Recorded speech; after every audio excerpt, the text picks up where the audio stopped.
Is the gatekeeper gone? Very brief answer.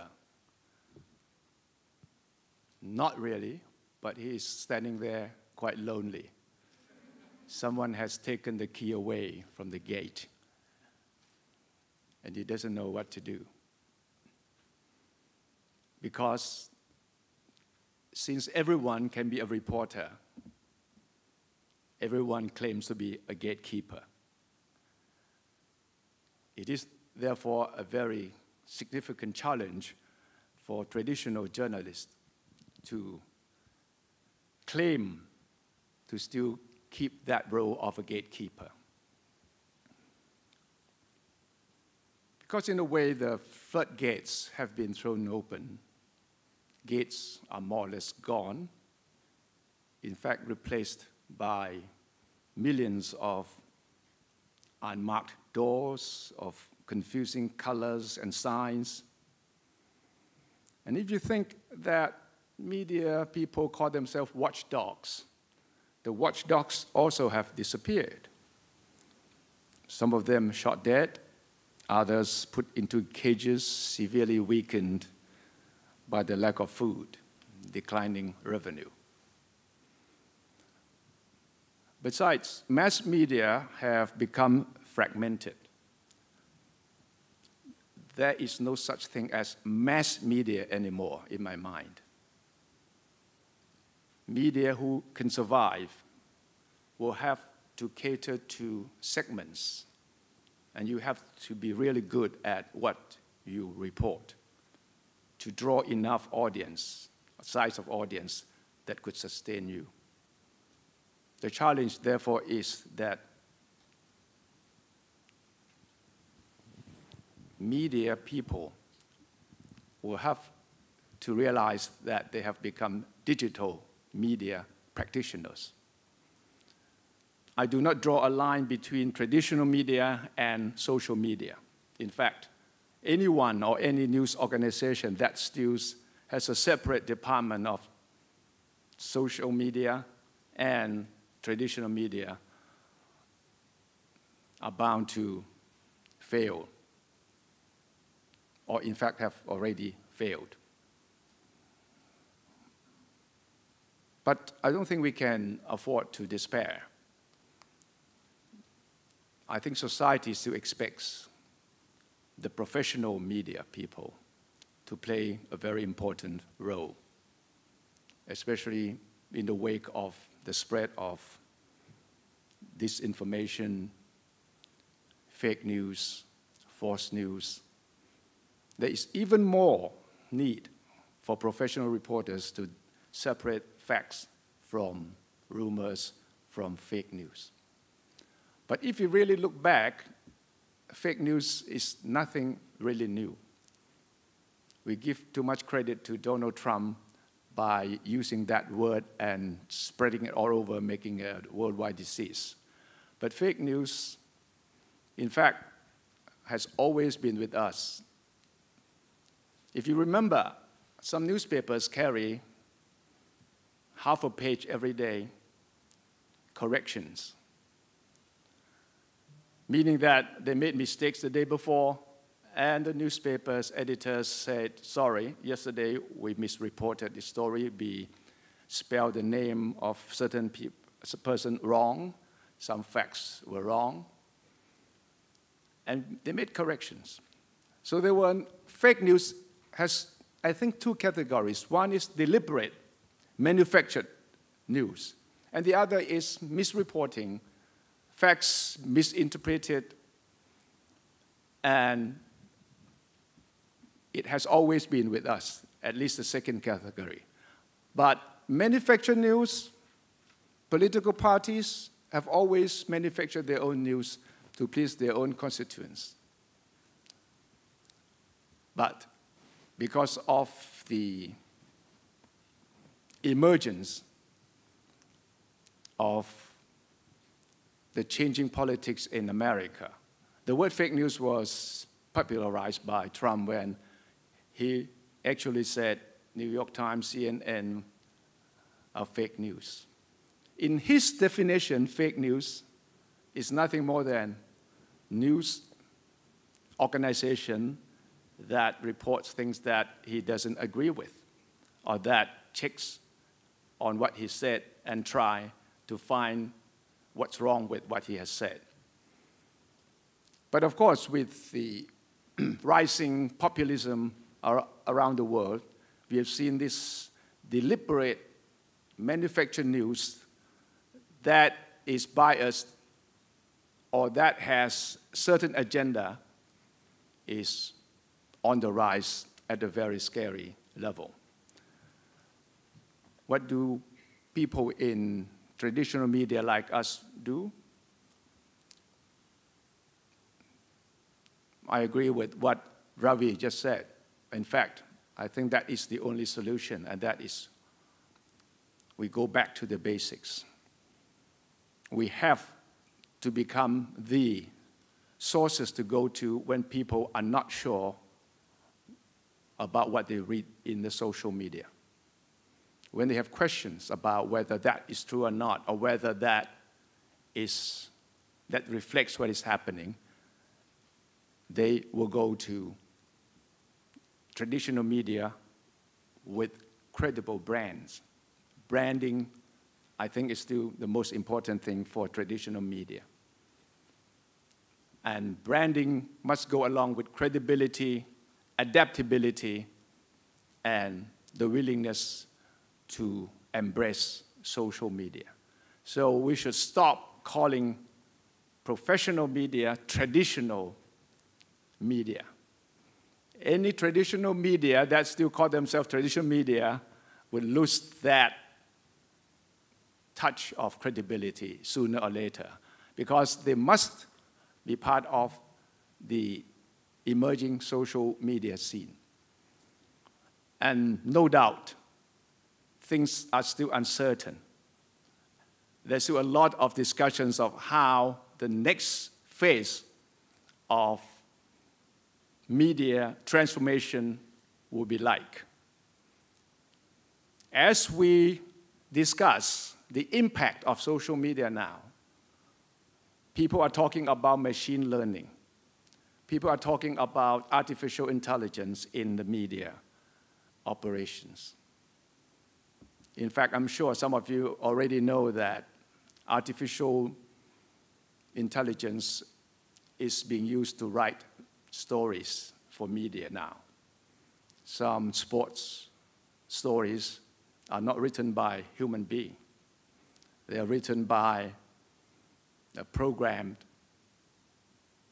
AI that is doing the job. Sports story, weather reports. In fact, I personally was dreaming one night that AI can write a novel. All I need to do is I just put in a plot. I want the story to be romantic, and I put a few characters in there, and I say the story should start this way, it should continue that way, and it should end this way. And they feed in the information. AI can write a novel. This is not fantasy. This is already happening in other fields. Machine learning is going to change the media again. And it's not only the media. In fact, every profession is going to undergo a very major transformation. One day I met a scientist, a Japanese scientist, and I said, explain to me, how did the robot win that match with the Go chess game? How is it possible? The Japanese scientist told me, it's very simple. Machine learns. Well, I said, how? Well, if there's a chess game, in the history of this chess game, say, has been played 5,000 times, every move has been recorded by the winners, by the losers. We just feed in the information about how each move was made by both the winner and the losers. 5,000 games, 6,000 games, 10,000 games, and the machine learns. So when a human being sits opposite the machine, the human being has only his own limited experience. If he is 30 years old, he has played 2,000 games maybe, his experience is limited to 2,000 games. But this machine has 5,000 games of experience. When that person, the human being, makes a move, the machine knows exactly this move had been made before in the memory of the machine. So he knows that to win this move, he should move his chess in a certain way. Human being can get tired, can get sleepy, can get frustrated, get excited, anxious when he sits down for a game. But machine does not get excited, does not need coffee, does not need sleep. And it learns. That's why AI, artificial intelligence, is becoming a new factor. That's why I said that the traditional media will have to realize that the current situation, which we find very confusing, very uncertain, is just the beginning. New research and new experiment, R&D, is really happening to move the media ecosystem another step very soon. I don't think I can catch up with that despite my addiction to social media. I am 71, and I don't think I can fight the machine learning, but I will try to catch up with AI. And it's such a fascinating thing because it's going to change human behavior in a very significant way. That's why I believe, despite the uncertainty and realizing that things are changing again, we must come back to the very basic of what human can do better than the machine, and that is morality, humanity, compassion, and engagement. That's why I believe that the role of the media should not aim at being gatekeepers. We should aim at being the arbiter of moral standards, of transparency, of good governance, that machines will not be able to overtake human beings. The basic, manual, repetitive work we can forget because machines will sooner or later be able to do much better than human beings. But the stories behind it, the art of storytelling, the ability to engage human beings, emojis, the feelings, the smile, the angry face, the disappointment expression, that will remain with the human beings. That's why in addressing this issue, I'm still confident that we can go side by side with technology and that we should be able to use technology to make sure that journalism, good journalism, will remain with us if we know how to reinvent ourselves and make ourselves relevant. That means training the new generation of journalists to become really up to it, really aware of the difference between human brains, human touch, and the machine side of things. I don't see the machine as a threat. I see it as a reinforcement of a good journalist trying to do a good story with the help of the machines. In fact, investigative reporting has been enhanced by the use of social media in a great way. In my personal experience, I can now reach a lot of sources, news sources, a lot of information that 10 years ago was impossible. Now I can get people in all fields immediately when I need information, when I need confirmation, when I need to check on what I suspect to be fake news. Now it's there. That's because of technology. For someone like me who started as a reporter using typewriter, when the fax machine came along, it was a revolution. And before iPhone, when I could get, I don't know whether any of you remember, but the first mobile phone was Big Bone, Ericsson, if you remember. It was about 2 kilograms, and you have to carry it everywhere. It's only after Steve Jobs came on stage and said, someone asked me whether it's possible to put the internet, the telephone, and the camera in one place. He said, that was a very interesting question. And today, here is the iPhone. I remember that moment. And that moment to me also changed everything. And once iPhone was available, the job of a professional journalist took a really big stride. And of course, when Facebook, Google came along with live applications, it meant that as a reporter, you can really reach for the sky and you can do all the things you have been dreaming about doing. It would have been impossible to talk to someone in Washington, to let him show me the picture of the demonstration in front of his house, to show my audience. It would have been impossible to have a live picture from the beautiful cliff in California where 2 young Thai students had an accident and the bodies were lying there for 36 days. And I could report on my mobile phone at my home, live, with live comments, live pictures to the audience that were waiting for it. TV could not do it. TV would not do it because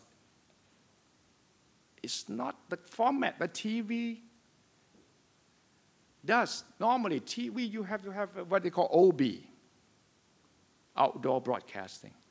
They need 30 people. They need to book time on the satellite before they can televise it. And it costs you a fortune to do just 5 minutes. For me, with Facebook Live, it was free. Only the internet charge. But I could get 200,000 people watching me all at the same time and giving me comments on what they thought were happening. So technology is perfect for us. But at the same time, all these big technological firms, Google, Facebook, are stealing money from us. So that's the flip side, which we're still trying to work out a way to cope with. 80% of the advertising revenue for traditional media have now gone to Facebook and Google. And they're not paying taxes to the Thai government. The money is sent directly to their accounts in San Francisco or Hong Kong somewhere, but not locally. So this is the danger, and this is also the opportunity. But I do believe that the big revolution is just beginning, and we cannot afford to lose heart and to say, oh, we are done, we are finished. And I would not put up that question of whether the gatekeeper is gone or not. The topic that I would have suggested would be, what would the gatekeeper do now? And I'm sure there are a lot of things that good professional journalists who can adapt to new technology can find new roles that make themselves relevant and important to society, such as a mirror, a really good, transparent, good mirror to show society what is happening, to report on every aspect of the change that is taking place, to remind society that good, solid reporting, honest reporting, independent journalism is still the most important part of their life. That social media may provide them with information which is, in fact, overflow of information. But if they really want real, reliable information, they still have to come to the journalist who by now would be a digital practitioner. He would not call himself a newspaper man or a TV journalist or even a social media blogger anymore. He will be covering the news, the story, with all the tools that are available now and all the tools that are being researched and will soon be coming. So that should empower the media professionals. That should not discourage the current crop of journalists to train the new generation of journalists who would not have the hang up of having unlearned things they have learned. I have found myself that it is easier to train new journalists with no media background than to train existing journalists to change their behavior to work on the new environment. But being Asians, we try to do both at the same time. We will encourage the older journalists to change, to adapt to the new environment, and to really create the new generation. We don't have much time. We need thousands of good young journalists. And it doesn't matter whether they study journalism or not. They can come from any discipline. They can be political scientists. They can be data scientists. They can be doctors. They can be engineers. They can become very good digital communicators if they don't call themselves journalists. At least the future technology will provide them with the tools that will be very, very useful, very important for enhancing the communications among various sectors in society. So I have great hope, and I'm sure that in the next 2 or 3 years we will see major changes again, and I'm sure that KAS will host another seminar that will take another step forward for the whole global scene to see. Thank you very much.